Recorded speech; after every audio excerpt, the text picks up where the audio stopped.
അപ്പോൾ പുതിയൊരു കഥയുമായി ഞാൻ പിന്നെയും വന്നിരിക്കുകയാണ്. വീഡിയോ ജസ്റ്റ് ഒന്ന് ലൈക്ക് ചെയ്ത് വെച്ചേക്കണേ. അതേപോലെ നിങ്ങളുടെ അഭിപ്രായങ്ങൾ കമൻറ്റ് ബോക്സിൽ അറിയിക്കാനും മറക്കരുത്. എനിക്കവളെ കണ്ണിന് നേരെ കണ്ടൂടാ. ഒരുമാതിരി ഭദ്രകാളിയുടെ സ്വഭാവമാണ് അവൾക്ക്. കാശി ദേഷ്യത്തോടെ പറഞ്ഞു. ഓ പിന്നെ, അവളുടെ വീട്ടിൽ നിന്ന് അവളെ ഇറക്കി വിടാൻ നോക്കുന്ന നിന്നെ പിന്നെ അവൾ പൂവിട്ട് പൂജിക്കണോ? ഇത് നല്ല കൂത്ത്. വിനുവിന് ചിരി വന്നു. വെറുതെ ഒന്നുമല്ലല്ലോ, ഞാൻ നല്ല പണം എണ്ണിക്കൊടുത്ത് മേടിച്ച സ്ഥലമല്ലേ, എന്നിട്ട് അവൾക്ക് അവിടെ നിന്ന് ഇറങ്ങാൻ പറ്റില്ല എന്ന് പോലും. കാശി അമർഷത്തോടെ പറഞ്ഞു. നീ ഗൗരിയുടെ കാര്യമൊന്ന് ആലോചിച്ചു നോക്ക് കാശി. അത് എങ്ങോട്ട് പോവാനാണ്? ആകെ 10 വയസ്സുള്ള ഒരു അനിയത്തിയും അതുമുണ്ട്. അതിനെയും ആ ശേഖരൻ എന്ന് പറയുന്ന ചെറ്റ പറ്റിച്ചതല്ലേ? വിനു ചോദിച്ചു. അപ്പോൾ എന്നെയോ? അയാൾ പറഞ്ഞ പണം എണ്ണിക്കൊടുത്തല്ലേ ഞാൻ ആ സ്ഥലം വാങ്ങിയേ. ഇപ്പോൾ അയാളുമില്ല, അയാളുടെ വീടുമില്ല, പണവുമില്ല. പിന്നെ ഗൗരി, അവളെങ്ങനെയെങ്കിലും ജീവിച്ചോളും. ആ കഴുത്തിന് ചുറ്റുമുള്ള നാവ് തന്നെ ധാരാളം. കാശിക്ക് ദേഷ്യം വന്നു. ഇല്ല പിന്നെ, ദേഷ്യം വരാതിരിക്കുവോ? വിനി ഇപ്പോൾ തൻ്റെ സൈഡാണോ ഗൗരിയുടെ സൈഡാണോ എന്നാണ് അവൻ ആലോചിച്ചത്. ഒരു നിമിഷം കാശിക്ക് 1-2 മാസം മുമ്പേ നടന്ന കാര്യങ്ങൾ ഓർമ്മ വന്നു. അന്ന് ശേഖരൻ എന്ന് പറയുന്ന ഗൗരിയുടെ അമ്മാവൻ്റെ കയ്യിൽ നിന്ന് ആണ് ആ തറവാട് കാശി മേടിച്ചത്. പക്ഷെ അതിന് പിന്നിൽ വലിയൊരു ചതി ഉണ്ടായിരുന്നു എന്ന് കാശി അറിഞ്ഞില്ല. ഗൗരി കുറച്ചു മുമ്പേ അയാളുടെ കയ്യിൽ നിന്നും 1-2 ലക്ഷം രൂപ കടം വാങ്ങിയിരുന്നു എന്ന്. അതിന് പകരം അയാൾ കുറേ മുദ്രപേപ്പറിൽ ഒപ്പിട്ട് വാങ്ങിയെന്നും അമ്മാവന് കൊടുക്കാനുള്ളത് തിരികെ കൊടുത്താൽ അമ്മാവൻ അത് തിരികെ തരുമല്ലോ എന്നാണ് ഗൗരി ഓർത്തത്. പക്ഷെ ആ വീടിൻ്റെയും സ്ഥലത്തിൻ്റെയും അവകാശം അയാൾ കൈയടക്കുമെന്ന് ഗൗരി സ്വപ്നത്തിൽ പോലും വിചാരിച്ചില്ല. എന്നിട്ട് അത് 20 ലക്ഷം രൂപക്ക് കാശിക്ക് വിൽക്കുകയും ചെയ്തു. എന്നിട്ട് അയാൾ വിദേശത്തൊക്കെ അങ്ങ് പോയി. ഇപ്പോൾ കാശിയും ഗൗരിയും കൂടെ പൊരിഞ്ഞടിയാണ്. ആ വീട്ടിൽ നിന്ന് ഇറങ്ങിപ്പോവാൻ പറഞ്ഞ് കാശിയും ചത്താലും ഇറങ്ങിപ്പോവില്ലടാ പട്ടി എന്നും പറഞ്ഞ് ഗൗരിയും. ഒരുമാതിരി ഈനാമ്പേച്ചിക്ക് മരപ്പെട്ടി കൂട്ട് എന്ന് പറഞ്ഞ പോലെയാണ് രണ്ടിൻ്റെയും കാര്യം. വിനുവിനോട് സംസാരിച്ചു കഴിഞ്ഞ് കാശി നേരെ ആ വീട്ടിലേക്കാണ് കയറി ചെന്നത്. ഈയിടെയായിട്ട് കാശിക്ക് ഈ വരവും പോക്കും സ്ഥിരമാണ്. അത് ആ ഫൂലൻ ദേവിയെ കാണാനൊന്നുമല്ല, എന്ത് കാണിച്ചിട്ടായാലും അവളെ ഇവിടെ നിന്ന് ഇറക്കി വിടണം എന്ന് കരുതിയിട്ട് മാത്രമാണ്. കാശി തൻ്റെ ജീപ്പ് ആ പഴയ തറവാടിൻ്റെ മുറ്റത്തേക്ക് ഇരപ്പിച്ചു കയറ്റി നിർത്തി. അവൻ്റെ ജീപ്പിൻ്റെ ടയറുകൾ മണ്ണിലൊരഞ്ഞ ശബ്ദം കേട്ടപ്പോൾ തന്നെ അകത്തു നിന്ന് ഗൗരി പുറത്തേക്ക് വന്നു. അവളുടെ കണ്ണുകളിൽ ജ്വലിക്കുന്ന ദേഷ്യം കണ്ടാൽ ആരും ഒന്ന് ഭയക്കും. പക്ഷേ കാശി 2-1 എന്ന് അങ്ങ് ഉറപ്പിച്ചു തന്നെയായിരുന്നു വന്നത്. കയ്യിലുള്ള ആധാരത്തിൻ്റെ പകർപ്പ് അവൻ ഒന്നുകൂടെ മുറുക്കെ പിടിച്ചു. ഇറങ്ങി വാടി പുറത്തേക്ക്, കാശി മുറ്റത്ത് നിന്ന് അലറി. വാതിൽക്കൽ കൈകൾ കെട്ടി നിന്ന് ഗൗരി ഒരു പുച്ഛച്ചിരി ചിരിച്ചു. എന്താ കാര്യം? ഈ വഴിക്ക് വല്ല പിരിവുമുണ്ടോ, അതോ വഴിതെറ്റി വന്നതാണോ? ഗൗരി കാശിയെ നോക്കി ചോദിച്ചു. നിന്റെ ഈ പരിഹാസം അങ്ങ് മാറ്റിവെക്ക് ഗൗരി. ദേ ഇത് നോക്ക്, ഈ വീടും സ്ഥലവും നിയമപരമായി എൻ്റേതാണ്. 20 ലക്ഷം രൂപ എണ്ണിക്കൊടുത്ത് വാങ്ങിയതാ ഞാൻ. ഇന്ന് വൈകുന്നേരത്തിനുള്ളിൽ നീയും നിന്റെ അനിയത്തിയും ഈ പടിയിറങ്ങണം. ഇല്ലെങ്കിൽ നിന്റെ സാധനങ്ങളെല്ലാം ഞാൻ പുറത്തെടുത്ത് എറിയും. എന്നിട്ട് നിന്നെ ചവിട്ടി പുറത്താക്കും. ഗൗരി വരാന്തയിൽ നിന്ന് താഴേക്ക് ഇറങ്ങി വന്നു. അവളുടെ മുഖം കാശിയുടെ മുഖത്തിന് നേരെ അടുത്തു. നീ പറഞ്ഞതുപോലെ ചെയ്തു നോക്ക്. എൻ്റെ അച്ഛൻ ഉണ്ടാക്കിയ വീടാണിത്. ഏതോ ഒരുത്തൻ കള്ളൊപ്പിട്ട് വാങ്ങി നിനക്ക് വിറ്റാൽ അത് നിൻ്റേതാവില്ല. ഈ തറവാടിൻ്റെ മണ്ണി എൻ്റെ അച്ഛൻ്റെ വിയർപ്പുണ്ട്. അതിന് വിലയിടാൻ ആര് വന്നാലും ഞാൻ സമ്മതിക്കത്തില്ല. ഗൗരി മുരണ്ടു. ഓ, ഇമോഷണൽ ബ്ലാക്ക് മെയിലിംഗ് തുടങ്ങിയോ? ശേഖരൻ നിൻ്റെ അമ്മാവനല്ലേ? അയാൾ വിറ്റത് ഞാൻ വാങ്ങി. നിനക്ക് പരാതി ഉണ്ടെങ്കിൽ അയാളെ പോയി പിടിക്ക്, അല്ലാതെ എൻ്റെ നെഞ്ചത്ത് കുതിര കയറാൻ വരണ്ട, കാശി പുച്ഛത്തോടെ പറഞ്ഞു. അമ്മാവൻ എന്നല്ല, അങ്ങയുടെ കാലൻ എന്നാ വിളിക്കേണ്ടത്. അയാൾ ചെയ്ത ചതിക്ക് കൂട്ടി നിന്ന നീയും ചതിയൻ തന്നെയാ. കുറഞ്ഞ വിലക്ക് ഒരു വീടും പറമ്പും കിട്ടിയപ്പോൾ നീയും അയാളുടെ കൂടെ ചേർന്നതല്ലേ? ഗൗരിയുടെ ശബ്ദമുയർന്നു. കുറഞ്ഞ വിലയോ? 20 ലക്ഷം നിനക്ക് കുറഞ്ഞ വിലയാണോ? നിന്റെ വീട്ടിലെ ദാരിദ്ര്യം കൊണ്ടല്ല നീ അയാളുടെ അടുത്ത് നിന്ന് കടം വാങ്ങിയത്. അത് തിരിച്ചു കൊടുക്കാൻ നിനക്ക് കഴിഞ്ഞോ? ഇല്ലല്ലോ. ഗൗരിയുടെ കൈ താനെ തരിച്ചു വന്നു. പക്ഷേ അവൾ സ്വയം നിയന്ത്രിച്ചു. കാശി, വാക്കുകൾ സൂക്ഷിച്ചുപയോഗിക്കണം. എൻ്റെ സാഹചര്യം മുതലെടുത്ത് എൻ്റെ വീട് തട്ടിയെടുക്കാൻ നോക്കുന്ന നിന്നോട് എനിക്ക് പുച്ഛം മാത്രമേ ഉള്ളൂ. നീ എത്ര വേണമെങ്കിലും ഗുണ്ടായിസം കാണിക്ക്, ഈ ഗൗരി ഇവിടെ തന്നെ കാണും. ഓഹോ, അപ്പോൾ നീ ഇറങ്ങില്ല അല്ലേ? കാശി ദേഷ്യത്തോടെ വീടിനുള്ളിലേക്ക് കയറാനാഞ്ഞു. പെട്ടെന്ന് അകത്ത് നിന്ന് ഗൗരിയുടെ 10 വയസ്സുകാരി അനിയത്തി കാർത്തു പേടിയോടെ ഓടി വന്ന് ഗൗരിയുടെ സാരിത്തുമ്പിൽ പിടിച്ചു വലിച്ചു. അത് കണ്ടതും കാശി ഒന്ന് മടിച്ചു നിന്നു. അകത്തേക്ക് കയറുന്നത് ആലോചിച്ചിട്ട് മതി. എൻ്റെ അനുവാദമില്ലാതെ നീ ഈ പടി ചവിട്ടിയ നിന്റെ കാല് ഞാൻ വെട്ടും കാശി. ഇത് ഗൗരിയുടെ വാക്കാണ്. അവൾ കാശിക്ക് നേരെ മുരണ്ടു. നീ എന്നെ ഭീഷണിപ്പെടുത്തണ്ട. പോലീസിൽ വിളിച്ചാൽ ഒരു നിമിഷം കൊണ്ട് നിന്നെ ഞാൻ ഇവിടുന്ന് ഇറക്കും. കാശിയും വിട്ടുകൊടുത്തില്ല. വിളിക്ക്, പോലീസിനെ വിളിക്ക്. കോടതിയിൽ കേസ് നടക്കുന്നുണ്ട്. സ്റ്റേ ഓർഡർ വരുന്നത് വരെ നീ ഈ പറമ്പിൽ കാല് കുത്തിപ്പോവരുത്.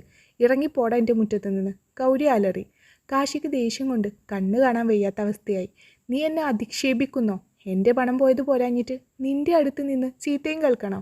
ഈ വീട് എൻ്റെ ജീവനാണ് കാശി. നീ പോയി ആ ശേഖരനെ കണ്ടുപിടിക്ക്. എന്നിട്ട് നിന്റെ പണം വാങ്ങ്. അല്ലാതെ അനാഥരായ 2 പെണ്ണുങ്ങളെ തെരുവിലേക്ക് ഇറക്കിയിട്ടല്ല നീ ഹീറോയിസം കാണിക്കേണ്ടത്. ഇരുവരും തമ്മിലുള്ള വാക്കുപോരും മുറുകി. അയൽവാസികൾ ഓരോരുത്തരായി വേലിക്കപ്പുറം തടിച്ചുകൂടി വന്നു.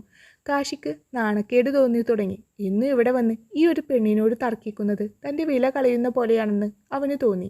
ശരി, നിനക്ക് ഇത്രയും നാവുണ്ടല്ലോ, നമുക്ക് നോക്കാം. നിയമം എൻ്റെ കൂടെയാണ്. ഈ വീട് പൊളിച്ചു മാറ്റാൻ എനിക്ക് അധികാരമുണ്ട്. അടുത്ത തവണ വരുമ്പോൾ JCB ആയിട്ടായിരിക്കും ഞാൻ വരുന്നത്.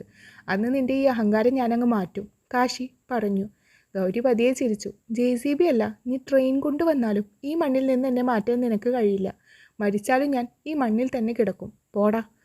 ഗൗരി അവനെ ചീത്ത വിളിച്ചു. നീ ഇത് അനുഭവിക്കും ഗൗരി. നീയും നിൻ്റെ അനിയത്തിയും തെരുവിൽ അലയുന്ന കാലം വരും, കാശി പറഞ്ഞു. അത് കാലം തീരുമാനിക്കട്ടെ കാശി. നീ ഇപ്പോൾ വണ്ടി വിട്ടോ. ഇവിടെ അധികം നിന്നാ നാട്ടുകാർ നിന്നെ കല്ലെറിയും.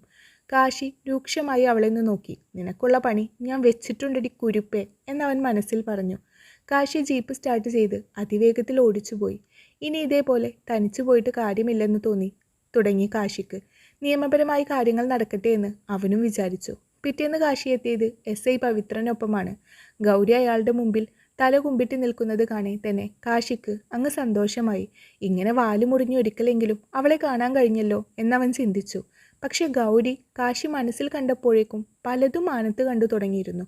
സാർ, കാശി പറയുന്നതൊന്നും വിശ്വസിക്കരുത്. കാശി എൻ്റെ ഭർത്താവാണ്. ഗൗരി പൊട്ടിക്കരഞ്ഞുകൊണ്ട് SIയുടെ കാല് പിടിക്കാനായി ആഞ്ഞു. കാശി ശരിക്കും ഒന്ന് ഞെട്ടി. അവൻ്റെ വായ താനേ തുറന്നുപോയി. എന്ത് ഭർത്താവോ? എടി, നീ എന്ത് കള്ളമാടി പറയുന്നത്? സാറേ, ഇവൾക്ക് വട്ടുണ്ടോ എന്ന് എനിക്ക് നല്ല സംശയമുണ്ട്. ഞാൻ ഇന്നലെ വരെ ഇവളെ ഇവിടുന്ന് ഇറക്കിയിടാൻ നോക്കിയവനാ. അപ്പോഴാണ് ഞാൻ ഇവളെ കെട്ടുന്നത്, കാശി സ്വയം ന്യായീകരിച്ചു. ഗൗരിയും വിട്ടുകൊടുത്തില്ല. അവൾ തൻ്റെ കഴുത്തിൽ കിടന്ന ഒരു പഴയ സ്വർണ്ണമാല പുറത്തെടുത്ത് കാണിച്ചു. ഇതാ സാറേ തെളിവ്. കഴിഞ്ഞ മാസം 10-ാം തീയതി വെളുപ്പിന് 5 മണിക്ക് ചോറ്റാനിക്കര അമ്പലത്തിൽ വെച്ച് ഇവൻ എൻ്റെ കഴുത്തിൽ താലി കെട്ടിയതാ. ദൈവത്തെ സാക്ഷി നിർത്തി ഈ ചതിയൻ എൻ്റെ കഴുത്തിൽ കെട്ടിയതാ സാറേ ഇത്. കാശി അന്തം വിട്ട് നിൽക്കുകയാണ്. എടി ഭൂതനെ, കഴിഞ്ഞ മാസം 10-ാം തീയതി ഞാൻ ബിസിനസ് ആവശ്യത്തിന് ബാംഗ്ലൂരിലായിരുന്നു. സാറേ, ഇവൾ വെറും ഫ്രോഡാണ്. ബാംഗ്ലൂരിൽ പിന്നെയല്ലേ പോയത്? എന്നെയും കൂട്ടിയല്ലേ കാശിയേട്ട? ഗൗരി വിങ്ങി കരഞ്ഞു. അവിടെ വെച്ച് ഞാൻ ചോദിച്ചു, നമുക്കിത് നിയമപരമായി രജിസ്റ്റർ ചെയ്യേണ്ടതെന്ന്. അപ്പോൾ തുടങ്ങിയതാ കാശിയേട്ടൻ്റെ ഈ സ്വഭാവം. എന്നെ ഇവിടുന്ന് ഇറക്കി വിട്ടിട്ട് വേറെ ഏതോ പെണ്ണിനെ കെട്ടാനാണത്രേ പ്ലാൻ. സാറേ, എന്നെ ഈ വീട്ടിൽ നിന്ന് ഇറക്കി വിട്ടാ എൻ്റെ അനിയത്തിക്കുട്ടിയെയും കൂട്ടി ഞാൻ തൂങ്ങി മരിക്കും. മരിക്കുന്നതിന് മുമ്പ് ഈ കാശിയുടെയും പിന്നെ എന്നെ സഹായിക്കാത്ത നിങ്ങളുടെയും പേര് ഞാൻ ആത്മഹത്യാക്കുറിപ്പിൽ എഴുതി വെക്കും. നോക്കിക്കോ. ഓസ്കാർ വാങ്ങാനുള്ള അഭിനയമായിരുന്നു അന്നേരം ഗൗരി കാഴ്ചവെച്ചിരുന്നത്. SI പവിത്രൻ ഒന്ന് പരിങ്ങി. ഒരു പെൺകുട്ടി ആത്മഹത്യ ഭീഷണി മുഴക്കിയാൽ അത് വലിയ തലവേദനയാണ്. അദ്ദേഹം കാശിയെ സംശയത്തോടെ ഒന്ന് നോക്കി. എന്താടോ ഇത്? താൻ പറഞ്ഞത് ഈ സ്ഥലം വാങ്ങിയതാണെന്നും ഇവൾ അതിക്രമിച്ച് കയറിയതാണെന്നുമല്ലേ ഇപ്പോൾ കഥ മാറിയോ? SI കർക്കശമായി ചോദിച്ചു. സാറേ, ദൈവത്തെ ഓർത്ത് ഇവൾ പറയുന്നത് വിശ്വസിക്കരുത്. ഇവളെ കാണുന്നത് തന്നെ എനിക്ക് കലിയാണ്. പിന്നെയാണ് ഇവളെ ഞാൻ താലികെട്ടുന്നത്. എടി പുല്ലേ, നീ എന്തിനാണ് ഇങ്ങനെ ഒരു പച്ചക്കള്ളം പറയുന്നത്? കാശി ദേഷ്യം കൊണ്ട് വിറച്ചു. കണ്ടോ സാറേ, എന്നെ ചീത്ത വിളിക്കുന്നത് കണ്ടോ?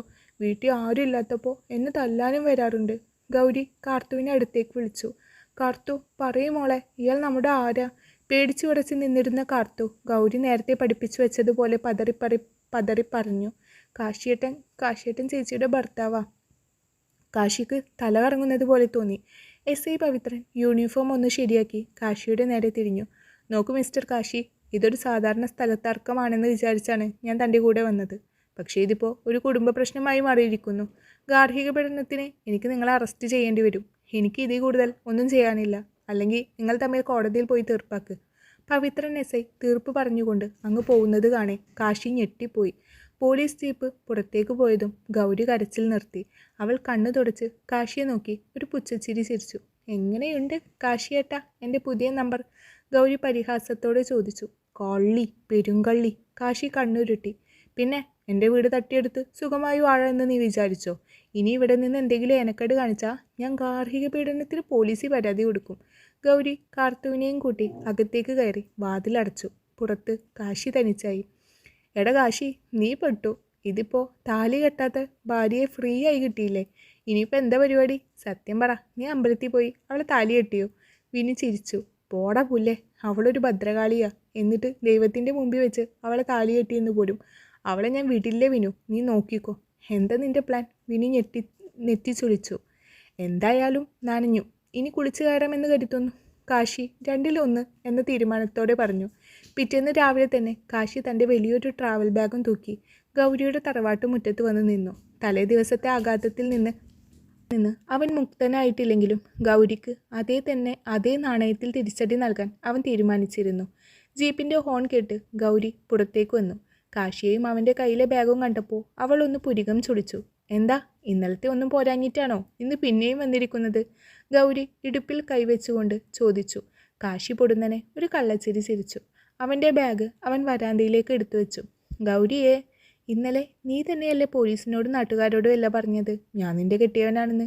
ഒരു ഭർത്താവ് ഭാര്യയുടെ കൂടെയല്ലേ താമസിക്കേണ്ടത്? കാശി ശാന്തമായി പറഞ്ഞു. നീ എന്തായി പറയുന്നത്? അകത്തേക്ക് കയറിപ്പോകരുത് നീ. ഗൗരി ഒന്ന് പതറി. ഇതിപ്പോൾ സ്വയം കുഴി ഒഴിച്ച പോലെയായി. അങ്ങനെ പറയരുത്. അമ്പലത്തിൽ വെച്ച് താലി കെട്ടിയ എൻ്റെ ഭാര്യയെ ദൈവകോപം ഉണ്ടാവട്ടെ നിനക്ക്. കാശി ആ വാക്ക് ഊന്നി പറഞ്ഞു. ഗൗരിയുടെ മുഖം ദേഷ്യം കൊണ്ട് ചുവന്നു. അവൾ അവനെ തള്ളി മാറ്റി വാതിലടക്കാനാഞ്ഞെങ്കിലും കാശി തെന്നി മാറി അകത്തേക്ക് കയറിയിരുന്നു. അകത്ത് കാർത്തു ചായ കുടിക്കുകയായിരുന്നു. കാശി നേരെ ചെന്നത് അടുക്കളയിലേക്കാണ്. അവിടെ നല്ല ഉപ്പുമാവിൻ്റെയും മണം വരുന്നുണ്ടായിരുന്നു. ഗൗരി അവന് പുറകെ ഓടി വന്നു. ഇറങ്ങിപ്പോ കാശി. ഗൗരിക്ക് ദേഷ്യം വന്നു. ഭർത്താവ് വരുമ്പോൾ ഭക്ഷണം വിളമ്പുക എന്നതാണ് ഒരു ഉത്തമ പത്നിയുടെ കടമ. നീ അത് മറന്നോ ഗൗരി? കാശി അധികാരത്തോടെ അടുക്കളയിലെ കസേരയിലിരുന്നു. ഗൗരി ഉണ്ടാക്കി വെച്ചിരുന്ന ഉപ്പുമാവും ചായയും അവൻ പാത്രത്തിലേക്ക് പകർന്നു. എൻ്റെ അനുവാദമില്ലാതെ നീ അത് തുടരുത്. ഗൗരി അവൻ്റെ കൈ പിടിച്ചു മാറ്റാൻ നോക്കി. ആ പിടിവലിക്കിടയിൽ കാശി അവളുടെ കൈത്തണ്ടയിൽ ഒന്ന് മുറുക്കി പിടിച്ചു. ഗൗരിക്ക് കൈ നൊന്തു. അവൻ്റെ കൈക്കരുത്തിന് മുമ്പിൽ തനിക്കൊന്നും ചെയ്യാൻ പറ്റില്ല എന്ന് തോന്നി ഗൗരിക്ക്. ഒരു നിമിഷം ഇരുവരുടെയും കണ്ണുകൾ തമ്മിലുടക്കി. കാശിയുടെ കണ്ണുകളിൽ കുസൃതിയും ഗൗരിയുടെ കണ്ണുകളിൽ ദേഷ്യവുമായിരുന്നു. ഭക്ഷണം നന്നായിട്ടുണ്ട് കേട്ടോ ഗൗരി. നീ ഇത്രയും നന്നായി പാചകം ചെയ്യുമെന്ന് ഞാൻ അറിഞ്ഞില്ല. ഒരു സ്പൂൺ ഉപ്പുമാവ് വായിലേക്ക് വെച്ചുകൊണ്ട് അവൻ പറഞ്ഞു. ഗൗരിക്ക് എന്ത് പറയണമെന്നറിയില്ലായിരുന്നു. താൻ പറഞ്ഞ ഭാര്യ എന്ന നാടകം ഇത്ര വലിയ പാരയാകുമെന്ന് അവൾ സ്വപ്നത്തിൽ പോലും വിചാരിച്ചില്ല. കാശി, നീ വെറുതെ ഓരോന്ന് കാണിച്ചു കൂട്ടണ്ട. ഞാൻ പോലീസിനെ വിളിക്കും. വിളിക്കടി, പോലീസിനെ തന്നെ വിളിക്ക്. ഭാര്യയെ കാണാൻ വന്ന ഭർത്താവിനെ പോലീസ് എന്ത് ചെയ്യുമെന്ന് നമുക്ക് നോക്കാം. കാശി ചിരിച്ചുകൊണ്ട് പറഞ്ഞു. ഗൗരിയുടെ വാ അടഞ്ഞുപോയി. പിന്നെ എനിക്ക് കിടക്കാൻ വലിയൊരു മുറി തന്നെ വേണം കേട്ടോ. നീ അനിത്യയും ചെറിയ മുറി കിടന്നോ? കാശി പ്രത്യേകം എടുത്തു പറഞ്ഞു. ഗൗരി ദേഷ്യത്തോടെ അടുക്കളയിലെ പാത്രങ്ങൾ വലിച്ചെറിഞ്ഞു. അതെന്താ ഭാര്യ എത്ര ദേഷ്യം? ഞാൻ വേറെ മുറിയിൽ കിടക്കുന്നെന്ന് പറഞ്ഞതുകൊണ്ടാണോ? വേണമെങ്കിൽ ഒരുമിച്ച് കിടക്കാൻ കേട്ടോ. കാശി കിഴിച്ചുകൊണ്ട് കടിച്ച് ചിരിയടക്കി. നീ ഇവിടെ അധികം വാഴില്ല കാശി, നിന്നെ ഞാൻ ഇവിടുന്ന് ഓടിക്കും. ഗൗരി അവനെ വെല്ലുവിളിച്ചു. അത് നമുക്ക് കാണാം എൻ്റെ പ്രിയതമേ, കാശി കണ്ണ് ചിമ്മിക്കൊണ്ട് പറഞ്ഞു. ഗൗരി ചവിട്ടിത്തുള്ളി അകത്തേക്ക് പോയപ്പോൾ കാശി ആ തീന്മേശയിൽ എതിരെ ഇരിക്കുന്നവളിലേക്കൊന്ന് നോക്കി. കാർത്തു വെളുക്കനെ അവനെ നോക്കിയൊന്ന് ചിരിച്ചു. ഇടി കള്ളസാക്ഷി പറയുന്ന കുട്ടിത്തേവാങ്കെ, നിനക്ക് ഞാൻ വെച്ചിട്ടുണ്ടടി കുരുപ്പേ. കാശി അങ്ങ് പല്ല് കടിച്ച് പറയവേ കാർത്തു ഗൗരിക്ക് പിന്നാലെ അങ്ങ് എഴുന്നേറ്റ് ഓടി. കാശി ശരിക്കും അവിടെ താമസം തുടങ്ങുകയായിരുന്നു. ഗൗരിയെ ദേഷ്യം പിടിപ്പിക്കാനും അതേസമയം അവളെ പുകച്ച് പുറത്ത് ചാടിക്കാനുമെല്ലാം അവൻ കിട്ടുന്ന അവസരങ്ങളെല്ലാം ഉപയോഗിച്ചു. പക്ഷേ ആ പഴയ തറവാട്ടിൽ ഇപ്പോൾ അടിപിടിക്കൊപ്പം ചെറിയൊരു പ്രണയത്തിൻ്റെ മണവും പടർന്നു തുടങ്ങിയിരിക്കുന്നു. ഈനാമ്പേച്ചിയും മരപ്പെട്ടിയും ഒരേ കൂട്ടിൽ താമസിക്കാൻ തുടങ്ങിയ പിന്നെ പറയണോ പൂരം. ഗൗരി അക്ഷരാർത്ഥത്തിൽ വട്ടുപിടിപ്പിക്കുകയായിരുന്നു കാശി. കാശിക്ക് ആ കോട്ടക്കുള്ളിൽ ഗൗരിക്കെതിരെ ഒരു ചാരനെ കിട്ടാൻ അധിക സമയം വേണ്ടി വന്നില്ല. അത് ഗൗരിയുടെ പ്രാണനായ അനിയത്തി കാർത്തു തന്നെയായിരുന്നു. കാർത്തു ആദ്യം കാശിയെ ഒരു വില്ലനായിട്ടാണ് കണ്ടിരുന്നത്. പക്ഷെ കാശിക്ക് ആ കുഞ്ഞു കുരിപ്പിനോട് ഒരിത്തിരി സ്നേഹമെല്ലാം തോന്നി തുടങ്ങി. രാത്രി എത്ര വൈകി വന്നാലും കയ്യിൽ കാർത്തുവിന് കൊടുക്കാൻ ഒരു ചോക്ലേറ്റെങ്കിലും കാശി കൊണ്ടുവരും. ഗൗരി കാണാതെ അത് അവൾക്ക് കൊടുക്കുകയും ചെയ്യും. ആദ്യം അതൊന്ന് നിരസിച്ചുവെങ്കിലും പിന്നീട് കാർത്തുവും ആ മിഠായിക്ക് വേണ്ടി കാത്തിരിക്കും. ഒരു ദിവസം വൈകുന്നേരം വരാന്തയിലിരുന്ന് ഹോംവർക്ക് ചെയ്യാൻ കഷ്ടപ്പെടുകയായിരുന്നു കാർത്തു. കണക്കിലെ ഏതോ ഒരു വലിയ പ്രോബ്ലം കിട്ടാതെ അവൾ തലക്ക് പുകയ്ക്കുകയാണ്. അടുക്കളയിൽ ഗൗരി പാത്രങ്ങൾ കഴുകുന്ന ശബ്ദം കേൾക്കാം. കാശി ലാപ്ടോപ്പിൽ എന്തോ ചെയ്യുകയായിരുന്നു. അവൻ പതുക്കെ കാർത്തുവിനെ നോക്കി. എന്താ കാർത്തു, ഈ കണക്ക് ഇത്ര പാടാണോ? കാശി വളരെ സ്നേഹത്തോടെ ചോദിച്ചു. കാർത്തു എന്തെങ്കിലും പറയും മുമ്പേ ഗൗരിയുടെ ശബ്ദം അവിടെ മുഴങ്ങിയിരുന്നു. കാർത്തു, കണ്ണിൽ കണ്ടവരോട് സംസാരിക്കരുതെന്ന് ഞാൻ പറഞ്ഞിട്ടില്ലേ? ഗൗരി കാർത്തുവിന് നേരെ അലറി. നീ നിന്റെ പണി നോക്ക്. ഞാൻ എങ്ങനെ കണ്ണിൽ കണ്ടവനാവും? ഞാൻ ഇപ്പോൾ നിന്റെ കെട്ടിയവനല്ലേ, അതായത് കാർത്തുവിൻ്റെ അളിയൻ. ഗൗരിക്ക് അത് കേട്ടപ്പോൾ ഇരിഞ്ഞങ്ങ് കയറി. കാർത്തു, എഴുന്നേറ്റ് അകത്തു പോ. ഗൗരി പിന്നെയും അലറി. ചേച്ചി ചുമ്മാതെ ഇരിക്ക്, അളിയൻ എനിക്ക് കണക്ക് പറഞ്ഞു തരികയാ, കാർത്തു നിഷ്കളങ്കമായി പറഞ്ഞു. ആ അളിയ എന്ന കാർത്തുവിൻ്റെ വിളി കേട്ട് ഗൗരിയുടെ കിളി പോയി. അവൾ കാശിയെ നോക്കി പല്ല് കടിച്ചു. കാശി അത് ആസ്വദിച്ചുകൊണ്ട് കാർത്തുവിൻ്റെ തലയിൽ നിന്ന് ഒന്ന് തലോടി. കണ്ടോ ഗൗരി, കാർത്തുവൊക്കെ എൻ്റെ സൈഡായി കേട്ടോ. ഗൗരി അവനെ നോക്കി കണ്ണുരുട്ടി. നീ എൻ്റെ അനിയത്തിയെ വശത്താക്കി എന്ന് വിളിച്ചായിരിക്കണ്ട. അവൾ കുഞ്ഞായതുകൊണ്ട് പറ്റിക്കപ്പെട്ടതാ. ആകട്ടെ, പക്ഷെ അവൾക്ക് എന്നെ ഇഷ്ടപ്പെട്ടു, അതിലാണ് കാര്യം. നീയും കൂടി ഒന്ന് ശ്രമിച്ചാൽ നിനക്കും എന്നെ ഇഷ്ടപ്പെടും. കാശി എഴുന്നേറ്റ് ഗൗരിയുടെ അടുത്തേക്ക് വന്നു. ഗൗരി ഒന്ന് പിന്നോട്ട് മാറി. അവളുടെ മുഖത്ത് പടർന്ന ആ ഒരു ചെറിയ പരിഭ്രമം കാശി ആസ്വദിച്ചു. പതിയെ കാശി അവളുടെ മുഖത്തേക്കൊന്ന് ഊതി. ആ മുഖത്ത് വിയർപ്പ് പൊടിയുന്നത് കാശി ഒരു കൗതുകത്തോടെ നോക്കി. കാശിക്ക് അവളെ അങ്ങ് ഇറുക്കി പിടിച്ച് ചുംബിക്കാൻ തോന്നിപ്പോയി. എന്നാലും അവൻ ആത്മനിയന്ത്രണം കൈവിട്ടില്ല. ഗൗരി അങ്ങ് ചവിട്ടിത്തുള്ളി പോയ പാടെ കാശി ഒന്ന് പൊട്ടിച്ചിരിച്ചു. ദൈവമേ, എത്രയോ പെൺകുട്ടികളെ ഞാൻ കണ്ടിരിക്കുന്നു, എന്നിട്ട് എനിക്ക് ഈ മറുതയോടാണല്ലോ പ്രേമം തോന്നിയേ, കാശി ഉള്ളിൽ പറഞ്ഞു. കാശി ഗൗരിയുടെ വീട്ടിൽ താമസം തുടങ്ങിയെങ്കിലും ഗൗരിയുടെ സുഹൃത്തായ സന്ദീപ് അവിടെ വരുന്നത് കാശിക്ക് ഒട്ടും ഇഷ്ടമായിരുന്നില്ല. സന്ദീപ് ഗൗരിയുടെ ഒറ്റ സുഹൃത്താണെന്ന് അവൾ പറയുന്നത്. എന്നാൽ അവൻ്റെ നോട്ടവും പെരുമാറ്റവും ശരിയല്ലെന്ന് കാശിക്ക് ഇടയ്ക്കിടയ്ക്ക് തോന്നിയിരുന്നു. ഒരു ദിവസം വൈകുന്നേരം ഗൗരി അടുക്കളയിൽ തിരക്കിലായിരുന്നു. കാശി മുറ്റത്ത് നിന്ന് ജീപ്പ് കഴുകുകയായിരുന്നു. ആ സമയത്താണ് സന്ദീപ് അങ്ങോട്ട് വന്നത്. സന്ദീപ് കാശിയെ നോക്കി ഒന്ന് ചിരിച്ചുവെങ്കിലും കാശി ദേഷ്യത്തോടെ മുഖം വെട്ടിച്ച് കളഞ്ഞു. സന്ദീപിന് നേരെ കാർത്തുവിൻ്റെ അടുത്തേക്ക് ചെന്നു. കാർത്തു വരാന്തയിലിരുന്ന് പഠിക്കുകയായിരുന്നു. സന്ദീപ് കാർത്തുവിനോട് ഓരോന്ന് സംസാരിക്കാൻ തുടങ്ങി. പക്ഷെ അവൻ്റെ സംസാരത്തിലും പെരുമാറ്റത്തിലും ഒരു മര്യാദകേടുണ്ടായിരുന്നു. അത് കാശി ശ്രദ്ധിക്കുന്നുമുണ്ടായിരുന്നു. കാർത്തുവിൻ്റെ മുഖത്ത് ഭയവും അസ്വസ്ഥതയും പടരുന്നത് കണ്ടതും കാശിയുടെ ഉള്ളിലെ ദേഷ്യം അണപൊട്ടി. സന്ദീപ് കാർത്തുവിൻ്റെ ശരീരത്തിൽ ബലമായി പിടിക്കാൻ തുടങ്ങിയതും കാശി അവിടേക്ക് പാഞ്ഞെത്തി. എടാ കാശി, എടാ. കാശിയുടെ അലർച്ച കേട്ട് സന്ദീപ് ഞെട്ടിപ്പോയി. കാശി സന്ദീപിൻ്റെ കോളറിൽ കുത്തിപ്പിടിച്ച് ഒരൊറ്റ അടി വെച്ചു കൊടുത്തു. സന്ദീപ് വരാന്തയിൽ നിന്ന് മുറ്റത്തേക്ക് തെറിച്ചു വീണു.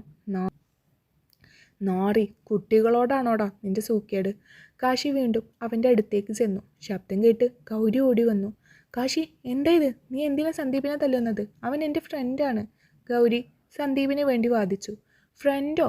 ഇവനോ? ഇവൻ നിന്റെ അനിയത്തിയോട് എങ്ങനെയാ പെരുമാറുന്നതെന്ന് നീ കണ്ടോ? കാശി ദേഷ്യത്തോട് ചോദിച്ചു. കാർത്തു കരഞ്ഞുകൊണ്ട് ഗൗരിയുടെ അടുത്തേക്ക് ഓടി വന്നു. സന്ദീപ് പെട്ടെന്നൊരു കുതന്ത്രം മെനഞ്ഞു. ഗൗരി, ഞാനല്ല, ഇവൻ നമ്മളുടെ കാർത്തുവിനെ മോശമായി. സന്ദീപ് പാതിയിൽ നിർത്തി ഗൗരിയെ നോക്കി. ഗൗരിയുടെ കണ്ണുകളിൽ രക്തമിരച്ചു കയറി. തൻ്റെ അനിയത്തിയെ ആരെങ്കിലും ഉപദ്രവിക്കുന്നത് അവൾക്ക് ചിന്തിക്കാൻ പോലും കഴിയില്ല. ഒന്നും ചോദിക്കാനോ കേൾക്കാനോ ഒന്നും ഗൗരി നിന്നില്ല. കാശിയുടെ മുഖത്തേക്ക് ലക്ഷ്യം വെച്ച് അവളുടെ കൈകൾ ആഞ്ഞു പതിച്ചു. കാശിയുടെ മുഖം ഒരു വശത്തേക്ക് ചെരിഞ്ഞുപോയി. അവൻ്റെ കവിളിൽ ഗൗരിയുടെ വിരലടയാളങ്ങൾ ചുവന്നു തെളിഞ്ഞു. നീ ഇത്രയും വലിയ മൃഗമാണെന്ന് ഞാൻ കരുതിയില്ലടാ. ഗൗരി കിതച്ചുകൊണ്ട് കാശിയോട് അലറി. എൻ്റെ അനിയത്തിയെ തൊടാൻ നിനക്ക് എങ്ങനെ ധൈര്യം വന്നു? ഈ വീട് തട്ടിയെടുക്കാൻ പറ്റാത്തതിൻ്റെ പക നീ അവളോടാണോ തീർക്കുന്നത്? കാശി സ്തബ്ധനായി നിന്നുപോയി. തൻ്റെ ഭാഗം വിശദീകരിക്കാൻ അവൻ നോക്കിയെങ്കിലും വാക്കുകൾ തൊണ്ടയിൽ കുടുങ്ങി. ഗൗരി, നീ വിചാരിക്കുന്നത് പോലെയല്ല ഞാൻ. ചേച്ചി, കാശിയേട്ടൻ. കാർത്തു എന്തോ പറയാൻ തുടങ്ങിയതും ഗൗരി തടഞ്ഞു. മിണ്ടിപ്പോവരുത്, എത്ര വട്ടം പറഞ്ഞു തന്നിരുന്നു ഞാൻ ഇയാൾ നമ്മളുടെ ശത്രുവാണെന്ന്. ഗൗരി കാർത്തുവിനെ വലിച്ച് തൻ്റെ അടുത്തേക്ക് നിർത്തി. ഇറങ്ങിപ്പോ ഇപ്പോൾ എൻ്റെ വീട്ടിൽ നിന്ന്, കാശി. അവൾ കാശിയോട് മുരണ്ടു. സന്ദീപ് ഗൗരിക്ക് പിന്നിൽ നിന്ന് ഒരു കള്ളച്ചിരി ചിരിച്ചു. കാശി സന്ദീപിനെ രൂക്ഷമായി ഒന്ന് നോക്കി. ആ നോട്ടത്തിൽ ഒരു കൊലവിളിയുണ്ടായിരുന്നു. പക്ഷെ ഗൗരിയുടെ മുന്നിൽ താൻ തോറ്റുപോയെന്ന് കാശിക്ക് തോന്നി. ശരി ഗൗരി, നീ കാണുന്നത് മാത്രമാണ് സത്യമെങ്കിൽ എനിക്കൊന്നും പറയാനില്ല. പക്ഷെ ഒന്നോർത്തോ, നീ വിശ്വസിച്ചിരിക്കുന്ന ഈ വിഷപ്പാമ്പ് ഒരിക്കൽ നിന്നെയും കൊത്തും. കാശി തൻ്റെ സാധനങ്ങൾ വാരിക്കുട്ടി ബാഗിലിട്ടു. എന്നിട്ട് വേഗത്തിൽ നടന്ന് ജീപ്പിൽ കയറി. കാശി പോയതോടെ മുറ്റത്തൊരു നിശബ്ദത പടർന്നു. സന്ദീപ് ഗൗരിയുടെ അരികിലേക്ക് വന്ന് അവളുടെ തോളിൽ കൈവച്ചു. സാരമില്ല ഗൗരി, അവൻ പോയല്ലോ. ഇനി നീയും കാർത്തുവും സുരക്ഷിതരാണ്. ഞാൻ ഉണ്ടല്ലോ കൂടെ, പതിയെ പറഞ്ഞു. പക്ഷെ ഗൗരിയുടെ ശ്രദ്ധ വീടിനുള്ളിൽ പോയിരുന്ന് വിങ്ങിക്കരയുന്ന കാർത്തുവിനൊപ്പമായിരുന്നു. അവൾ സന്ദീപിനെ ഒന്ന് നോക്കി, എന്നിട്ട് വേഗം അകത്തേക്ക് കടന്നു. കാർത്തു കട്ടിലിൽ മുഖം പൂഴ്ത്തി കിടന്നു കരയുകയായിരുന്നു. ഗൗരി അവളുടെ അരികിലിരുന്ന് തലയിൽ തലോടി. മോളെ, പേടിക്കണ്ട, ആ ദുഷ്ടനെ ഞാൻ ഇവിടുന്ന് ഓടിച്ചു. ഇനി അവൻ നിന്നെ തൊടില്ല. ഗൗരി അവളെ സമാധാനിപ്പിച്ചു. പെട്ടെന്ന് കാർത്തു എഴുന്നേറ്റിരുന്നു. അവളുടെ കണ്ണുകൾ ചുവന്ന് കലങ്ങിയിരുന്നു. ചേച്ചി, എന്തിനാ അളിയനെ തല്ലിയത്? അളിയ എന്നെ ഒന്നും ചെയ്തില്ല. ഗൗരി ഒന്ന് ഞെട്ടി. നീ എന്തേ പറയുന്നത് കാർത്തു? സന്ദീപ് പറഞ്ഞല്ലോ അവൻ നിന്നെ. അല്ല, സന്ദീപേട്ടനാണ് എന്നെ എൻ്റെ ഇവിടെ പിടിച്ചു വലിച്ചു. ഞാൻ പേടിച്ചു കരഞ്ഞപ്പോൾ അളിയ ഓടി വന്ന് എന്നെ രക്ഷിച്ചതാ. സന്ദീപേട്ടനെ അടിക്കാൻ തുടങ്ങിയപ്പോഴാ ചേച്ചി വന്നത്. അളിയൻ പാവമാ ചേച്ചി. അളിയൻ എന്തിനാ അടിച്ചത്? കാർത്തു വീണ്ടും കരയാൻ തുടങ്ങി. ഗൗരിയുടെ കൈകൾ വിറച്ചു. ചെവിയിൽ ഒരു മുളക്കം പോലെ ആ സത്യം തുളച്ചു കയറി. താൻ ചെയ്തത് എത്ര വലിയ തെറ്റാണെന്ന് ഗൗരിക്ക് മനസ്സിലായി. തന്നെയും അനിയത്തെയും സംരക്ഷിക്കാൻ വന്നവനെ ഒരു വാക്കുപോലും അവന് പറയാനുള്ളത് കേൾക്കാതെ എല്ലാവരുടെയും മുന്നിൽ വെച്ച് അപമാനിച്ചു. ദൈവമേ, ഞാൻ എന്തായി കാണിച്ചേ? ഗൗരി തകർന്നു പോയി. അവൾ വേഗം മുറ്റത്തേക്ക് ഓടി വന്നു. പക്ഷെ അവിടെ സന്ദീപ് തനിച്ചു നിൽപ്പായിരുന്നു. അവൻ്റെ മുഖത്തൊരു വികൃതമായ ചിരി ആദ്യമായി ഗൗരി കണ്ടു. ഗൗരി, നീ വിഷമിക്കണ്ട. ആ കാശിയെ നമുക്ക് പോലീസിൽ ഏൽപ്പിക്കാം. അവൾ സന്ദീപിൻ്റെ നേരെ നടന്നു. കാർത്തു എന്നോടെല്ലാം പറഞ്ഞു. നീ കാണിച്ച വൃത്തികേടിന് നീ കാശിയെ പ്രതിയാക്കാൻ നോക്കിയല്ലേ? ഗൗരിയുടെ കണ്ണുകളിൽ പകയടിഞ്ഞു. സന്ദീപിൻ്റെ മുഖം വിളറി. അത് ഗൗരി, നീ എന്നെ തെറ്റിദ്ധരിച്ചതാ. എടാ ദ്രോഹി, എൻ്റെ കുഞ്ഞിനെ നീ. ഗൗരി അലറി. ഗൗരി അവൻ്റെ കോളറിൽ പിടിച്ചുലച്ചു. പെട്ടെന്ന് മുറ്റത്തൊരു ജീപ്പിൻ്റെ ഇരമ്പൽ കേട്ടു. സന്ദീപ് തരിച്ചുപോയി. കാശി പിന്നെയും വന്നിരിക്കുകയാണ്. ദേഷ്യം കൊണ്ട് അവൻ്റെ കണ്ണുകൾ ജ്വലിക്കുന്നുണ്ടായിരുന്നു. കാശി നേരെ സന്ദീപിൻ്റെ അടുത്തേക്ക് നടന്നു വന്നു. മാറടി അങ്ങോട്ട്. ഗൗരിയെ പിടിച്ച് അങ്ങ് മാറ്റി കാശി. ഇവനോടുള്ള കണക്ക് തീർക്കാതെ എനിക്ക് ഉറക്കം വരത്തില്ല. കാശി അലറി. ആ ശബ്ദത്തിൽ മരണത്തിൻ്റെ തണുപ്പായിരുന്നു. ഗൗരി ഒന്നും മിണ്ടിയില്ല. അവൾ വഴി മാറിക്കൊടുത്തു. കാശി സന്ദീപിൻ്റെ വയറിന് നോക്കി ഒരൊറ്റ ചവിട്ടങ്ങ് കൊടുത്തു. സന്ദീപ് ആ ഒരൊറ്റ തൊഴിയിൽ തെറിച്ചുപോയി മുറ്റത്തെ തുളസിത്തറയുടെ അടുത്ത് വീണു. ഒരു ചെറിയ മോളോട് മോശമായി പെരുമാറിയിട്ട് അത് എൻ്റെ തലയിൽ വെക്കാൻ നോക്കിയല്ലടാ നീ. കാശി അവനെ പൊക്കിയെടുത്ത് മുഖത്ത് ആഞ്ഞു പ്രഹരിച്ചു. ഓരോ അടിയും സന്ദീപിൻ്റെ ചതിക്കുള്ള മറുപടിയായിരുന്നു. സന്ദീപ് നിലവിളിച്ചു. പക്ഷെ ആരും അവനെ രക്ഷിക്കാൻ വന്നില്ല. കാശി സന്ദീപിനെ വലിച്ചിഴച്ച് ഗേറ്റിന് പുറത്തെത്തിച്ചു. ഇനി ഈ വഴി കണ്ടുപോയാൽ നിന്റെ ശവം പോലും ആരും കാണില്ല. ഓടിക്കോടാ. സന്ദീപ് ജീവനും കൊണ്ട് അവിടുന്ന് പാഞ്ഞു. മുറ്റത്ത് ഒരു വലിയ നിശബ്ദത തിരിച്ചെത്തി. കാശി കിതച്ചുകൊണ്ട് ഗൗരിയെ നോക്കി. അവൻ്റെ കവിളിൽ അപ്പോഴും ഗൗരിയുടെ വിരലടയാളം ചുവന്ന് നിൽപ്പുണ്ടായിരുന്നു. ഗൗരി തല താഴ്ത്തി നിന്നു. അവളുടെ കണ്ണുകളിൽ നിന്ന് കണ്ണുനീർ തുള്ളികൾ മണ്ണിലേക്ക് ഇറ്റിറ്റു വീണു. കാശി ഒന്നും പറയാതെ തൻ്റെ ജീപ്പിന് അടുത്തേക്ക് നടന്നു. അവൻ പോകാൻ തുടങ്ങുകയായിരുന്നു. കാശി. ഗൗരിയുടെ വിളി കേട്ട് അവൻ നിന്നു. അവൾ പതുക്കെ അവൻ്റെ അടുത്തേക്ക് വന്നു. വിറക്കുന്ന കൈകൾ കൊണ്ട് അവൻ്റെ ചുവന്ന കവിളിൽ തൊട്ടു. എനിക്ക് തെറ്റുപറ്റി. എന്നോട് ക്ഷമിക്കണം, ഗൗരി പതിയെ പറഞ്ഞു. കാശി കുറച്ചു നേരം അവളുടെ കണ്ണുകളിലേക്ക് നോക്കി നിന്നു. അവളുടെ ആത്മാർത്ഥമായ പശ്ചാത്താപം അവന് മനസ്സിലായി. എനിക്കിതിനോട് ദേഷ്യമൊന്നുമില്ല ഗൗരി. പക്ഷേ നീ വിശ്വസിക്കുന്നവരെ ഒന്ന് സൂക്ഷിക്കണം. എല്ലാവരും നിന്നെ സഹായിക്കാൻ വരുന്നവരല്ല. അവൻ ജീപ്പിൽ കയറാൻ ഒരുങ്ങിയപ്പോൾ ഗൗരി അവൻ്റെ ഷർട്ടിൽ പിടിച്ചു. പോവല്ലേ, എൻ്റെ കാർത്തുവിന് അത് സഹിക്കില്ല, ഗൗരി പതിയെ പറഞ്ഞു. കാശി ഗൗരിയുടെ മുഖത്തേക്ക് ഉറ്റുനോക്കി. ആ മുഖത്ത് കുറ്റബോധത്തിനും അപ്പുറം വിരിയുന്ന മറ്റെന്തൊക്കെയോ ഭാവങ്ങൾ. നിനക്ക് സഹിക്കുമോ ഗൗരി ഞാൻ പോയാൽ? കാശി ചോദിച്ചുകൊണ്ട് പതിയെ ഗൗരിയുടെ മുഖത്തേക്ക് മുഖമടുപ്പിച്ചു. ഗൗരിയുടെ മുഖത്ത് വിയർപ്പ് പൊടിഞ്ഞു. എന്നാൽ എൻ്റെ ഗൗരിയെ, എന്ത് തല്ല നീ എന്നെ തല്ലിയേ? കാശി കവിളിലൊന്ന് തലോടിപ്പോയി. ഗൗരി മിഴികൾ മാത്രം ഉയർത്തി അവനെ ഒന്ന് നോക്കി. സോറി, അവൾ പതിയെ പറഞ്ഞു. വെറുതെ ഒരു സോറി അങ്ങ് പറഞ്ഞാൽ എൻ്റെ വിഷമം മാറുമോ ഗൗരി? കാശി പതിയെ ചിരിച്ചു. പിന്നെന്തു വേണം? ഗൗരി ഒറ്റപ്പുരികം ഉയർത്തിക്കൊണ്ട് ചോദിച്ചു. ഒരു ഉമ്മൊക്കെ തന്നാൽ ചിലപ്പോൾ വേദന മാറുമായിരിക്കും. അയ്യടാ, ഇപ്പോൾ കിട്ടും, നോക്കിയിരുന്നോ? ഗൗരി വെട്ടിത്തിരിഞ്ഞ് അങ്ങ് പോകാൻ തുടങ്ങിയപ്പോഴേക്കും കാശി അവളെ പിടിച്ചു വലിച്ച് നെഞ്ചിലേക്ക് ഇട്ടിരുന്നു. അതെന്ത് പറച്ചിലാടി? ഒന്നുമില്ലെങ്കിലും ഞാൻ നിൻ്റെ കെട്ടിയവനല്ലേ? കാശി ചോദിച്ചുകൊണ്ട് അവളുടെ വലത്തെ കവിളിൽ ഒരു ഉമ്മ അങ്ങ് കൊടുത്തു. ദേ കാശി, കളിക്കല്ലേ. ഗൗരി അവനെ നോക്കി കണ്ണുരുട്ടിക്കൊണ്ട് ഒന്ന് കുതറാൻ ശ്രമിച്ചു. ഒന്നും നോക്കാതെ കാശി അവളുടെ മറ്റേ കവിളിലും ഒരു ഉമ്മ കൊടുത്തു. ഗൗരിക്ക് ദേഹം വിറച്ചുപോയി. ഇതിന് മധുരം ഉണ്ടോ ഗൗരി? അവളുടെ കീഴ്ചുണ്ടിലേക്ക് നോക്കിക്കൊണ്ടാണ് കാശി അത് ചോദിച്ചത്. ഗൗരി നിശ്ചലയായി നിന്നുപോയി. കാശിയുടെ മുഖം താഴേക്ക് വരുന്നതും അതിൽ നിന്ന് അവൻ തേൻ കട്ടെടുക്കുന്നതും ഗൗരി ഒരു സ്വപ്നലോകത്തെന്ന പോലെ നോക്കി നിന്നുപോയി. ഉണ്ടല്ലോ, നല്ല മധുരം ഉണ്ടല്ലോ, കാശി പതിയെ പറഞ്ഞു. ഗൗരി ഞൊടിയിടയിൽ അവനെ അങ്ങ് തള്ളിമാറ്റി. ഒരിക്കൽ പരസ്പരം യുദ്ധം ചെയ്തിരുന്ന ആ വീട്ടിലിപ്പോൾ കാശിയും അവൻ്റെ ഗൗരിയും കാർത്തുവുമെല്ലാം സ്നേഹത്തോടെ ജീവിക്കുകയാണ്. അവിടെ അങ്ങനെ സന്തോഷത്തോടെ ജീവിക്കട്ടെ, അല്ലേ? അവസാനിച്ചു. സൂര്യകാന്തി. കഥ ഇഷ്ടപ്പെട്ടു കഴിഞ്ഞാൽ നിങ്ങൾ വീഡിയോ ഒന്ന് ലൈക്ക് ചെയ്തേക്കണേ. അതേപോലെ നിങ്ങളുടെ അഭിപ്രായങ്ങൾ കമൻറ്റ് ബോക്സിൽ അറിയിക്കാനും മറക്കരുത്. നിങ്ങളുടെ സപ്പോർട്ട് ഉണ്ടെങ്കിലേ തുടർന്ന് മുന്നോട്ട് പോകാൻ പറ്റുകയുള്ളൂ. അപ്പോൾ പുതിയൊരു കഥയുമായി ഞാൻ പിന്നെയും വരാം. Thank you.